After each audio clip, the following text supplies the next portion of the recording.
नमस्ते सम्पूर्णमा एसटीवाईमा यहाँलाई स्वागत छ। र आज चाहिँ म तपाईहरुलाई यो माता तीर्थकै माथिपट्टि रहेको यो पावर हाउस देख्न सक्नुहुन्छ। मेरो पछाडिपट्टि यो पावर हाउसको केही कुराहरु चाहिँ म तपाईहरुलाई देखाउने प्रयास गरेछु।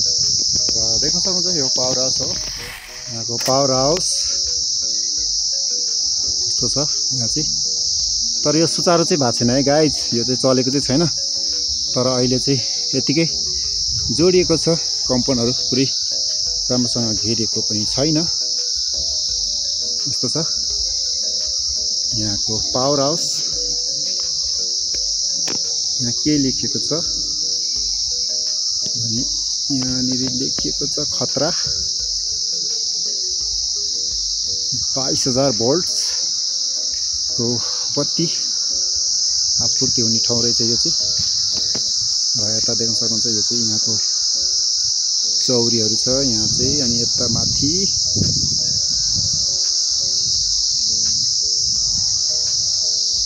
पोल रहेको छ। र यता चाहिँ जंगल गाउँ। अनि यो जुन देख्नु भएको छ इन्द्रथान डाँडा, माथि एरोप्लेन पुरा क्रस गरिरहेछ यसलाई चाहिँ, पुरा छेडेर गइरहेछ यसलाई। यो माता तीर्थको यो पावर हाउसको माथिपट्टि जंगलमा आएको छु गाइज। अनि देख्न सक्नुहुन्छ केही देखिरहेको छैन। यताबाट चाहिँ म ब्याक क्यामेराबाट देखाउँछु है तपाईहरुलाई। जुन मैले देखाउने भनेको चाहिँ यो थियो। यहाँ देख्न सक्नुहुन्छ अहिले चाहिँ माता तीर्थमा चाहिँ महोत्सव लागिरहेको छ। त्यसैले गर्दा चाहिँ यो रोड टेपिङ अलिकता हल्का देखिरहेको छ। यहाँबाट चाहिँ त्यति राम्रोसँग देखिएको छैन। यस्तै हो यो चाहिँ यहाँको सहरहरु यस्तो छ, यस्तो खालको रहेको छ। जुन यता चाहिँ यो डाँडातिर चाहिँ पुरै पिकनिक खाने ठाउँहरु रहेछ है। यहाँ चाहिँ बनाएको चाहिँ रहेछ, तर आउँछ कि आउँदैन त्यो चाहिँ थाहा छैन है गाइज। म चाहिँ अहिले यहाँ चाहिँ छु यो गोलघरमा। तर गोलघरको अवस्था चाहिँ यस्तो छ। जुन यो पिकनिक खाने ठाउँ होला साइड। र यो चौरी चाहिँ खतरा देखेको छ है गाइज।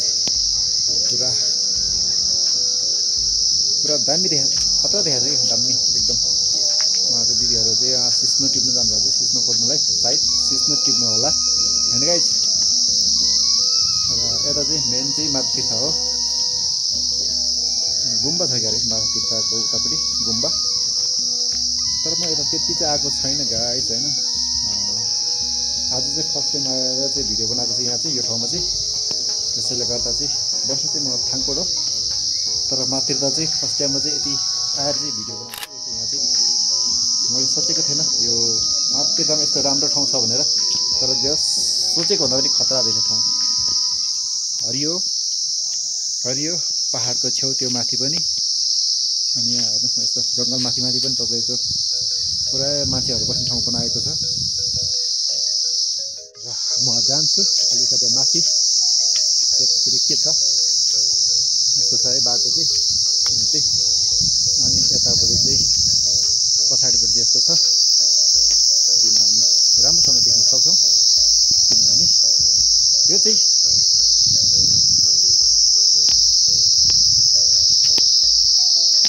यतापट्टि चौरी। अनि जुन यो तलपट्टिको चाहिँ पार्क माता तीर्थ पार्क। अनि म जान्छु यता बाटो चाहिँ राम्रो रहेछ। यो कहाँ जाने बाटो पनि खतरा छ गाइज बाटो चाहिँ।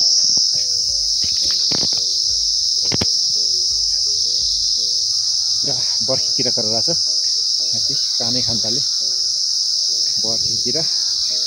अनि म यताबाट त्यो माथिसम्म पनि पुरै फाँडेर रहेछ। यो राम्रो बनाएको रहेछ। सायद यहाँ चाहिँ त्यस्तै कटेजहरू बनाउने होला सायद पछि गएर। सानो सानो कटेजहरू पिकनिक खाने ठाउँ यहाँ बनाउने होला सायद पछि। तर अहिले चाहिँ झरिसकेको छ गाई हेर्नु पत्करहरू। अनि यता चौरी मतलब खतरा ठाउँ छ गाइज। तर अरू चिज चाहिँ आउँछ आउँदैन, चित्तो चाहिँ आउँछ होला सायद। यहाँ चाहिँ जङ्गल खतरा छ, जङ्गल चाहिँ एकदमै खतरा गाइज।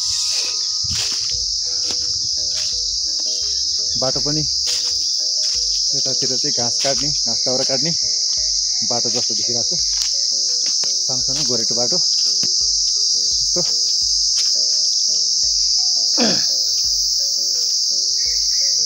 जङ्गल चाहिँ खतरा छ कि हेर्नु न, यस्तो खालको छ जङ्गल। के हो ठुल्ठुलो रुख पनि छैन, सानो सानो रुख छ तर बाक्लो। माथिबाट हेर्दा चाहिँ पुरा झ्याप्प हुन्छ, तर भित्रभित्र चाहिँ पुरा खुल्ला खुल्ला छ है यो जङ्गल चाहिँ। भित्र चाहिँ एकदम खुल्ला खुल्ला। अघि चाहिँ माथि माथि गएको थियो भने अब चाहिँ म यो बाटोबाट तल झर्छु। तल गएर यो पोलको छेउमा जानेछु गाइज है त। त्यहाँ नजिक गएर चाहिँ त्यो पोलको नजिकबाट निस्किने छु म। सिस्नो घारी यतातिर त देखिँदैन त, के पाउँछ त खै सिस्नो? सिस्नो त पाउनु पर्ने हो यो ठाउँमा त। सिस्नो चाहिँ पाउँछ कि पाउँदैन गाइज, तर जुगा चाहिँ अवश्य नै पाउँछ, किनभने यो जङ्गल जुगै भरिएको जङ्गल हो।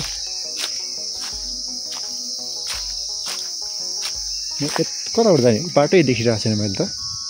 खास म यहाँ जानुपर्ने, कताबाट जाने त? के घारी भएर जुगाउँला भने डर। म यहाँनिर पुग्ने छु, माथि त होइन रहेछ गाइज, तल। यो बाटो जाने भनेको अब यहाँ सिस्नो हेर्नुहोस् गाइज। आधा के रे घोज्छौ? सिस्नो कस्तो खालको सिस्नो हो यो? आधा पोले त यार, आधा माकुरी। बेकारमा आएछ यार यतातिर हाम्रो नि। ना यस्तो छ यहाँ जङ्गल चाहिँ। कता कता के काँडाले घोच्या हो कि सिस्नुले पोल्या हो। ऐसेलु घारी यो चाहिँ, ऐसेलु घारी है गाइज।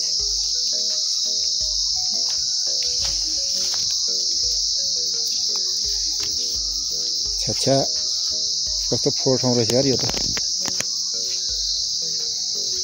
यो पनि ऐसेलुको बोट।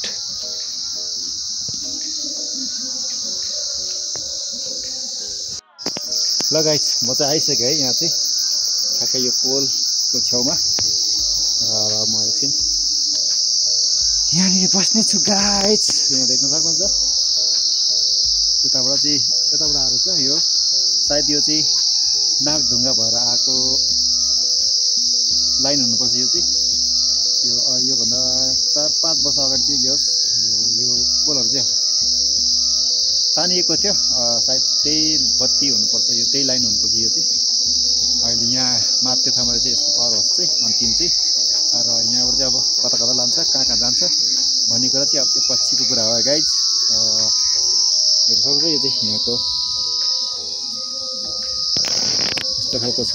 यहाँ चाहिँ पोल, खम्बा, बिजुलीको खम्बा। र यता चाहिँ अब यता त त्यही भइहाल्यो, थाङकोट चन्द्रगिरीको क्षेत्रफलहरू जुन देख्नु भएको चाहिँ मेरो पछाडि देख्नु भएको चाहिँ। र यता देख्नु भएको चाहिँ यो चन्द्रगिरी जङ्गल नै हो गाइज हैन पुरै। त्यसपछि चाहिँ भने अब यो बिचतिर त के जानु, यस्तो ठाउँमा त माथि जानु पाए चाहिँ हुन्थ्यो है। र तारबार लगाएको छ गाइज, तर बत्ती चाहिँ छैन है यसमा। यस्तै छ गाइज यहाँको ठाउँ। र यो ठाउँमा चाहिँ यस्तै रहेछ, हरियो परियो, जुन मैले चाहिँ सोचेको पनि थिएन यस्तो खालको छ भनेर यो ठाउँमा। र फाइनली आज आएर चाहिँ जस भिडियो बनाइयो। यहाँहरूलाई कस्तो लाग्यो यो भिडियो? सब्सक्राइब गर्नु होला, सल्लाह सुझाव दिनु होला। हस् त गाइज आजको लागि यति नै, हामी भेट्नेछौँ अर्को भिडियोमा। त्यतिन्जेलको लागि यहाँसँग बिदा चाहन्छौँ। हस् त, बाई बाई।